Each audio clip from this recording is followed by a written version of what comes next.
এই যে এক কাপ চা হাতে দাঁড়িয়ে আছে আমি দাঁড়িয়ে আছি, একা আছি তো কি হয়েছে, সবই তো আছে আমার কাছে। এই তুমি আছো, আমার হৃদয়ে আছো, আমারই জীবন তো তোমারই এখন। বন্ধুরা মনোযোগ দিয়ে শুনবেন, যদি আপনার নিজের স্ত্রীর থেকে অন্য নারীকে বেশি ভালো লাগে এবং তাদের সাথে ঘুরতে চলতে আপনার বেশি আনন্দ লাগে, তবে মনে রাখবেন এ সমস্যা আপনার ঘরে থাকা বউয়ের নয়, এ সমস্যা আপনার অন্তরের সমস্যা, এ সমস্যা আপনার নিজের সমস্যা। আপনার অন্তর পচে গেছে, আপনার চক্ষু নষ্ট হয়ে গিয়েছে বিধায় পর নারীকে আপনার বেশি ভালো লাগে।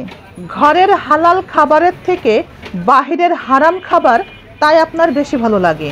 মনে রাখবেন বন্ধুরা, বাহিরের মেয়েদের সাথে পর নারীর সাথে যত মিশবেন তত আপনার অন্তর পচে গলে যাবে। দিন শেষে আপনি বঞ্চিত হবেন সবার ভালোবাসা থেকে।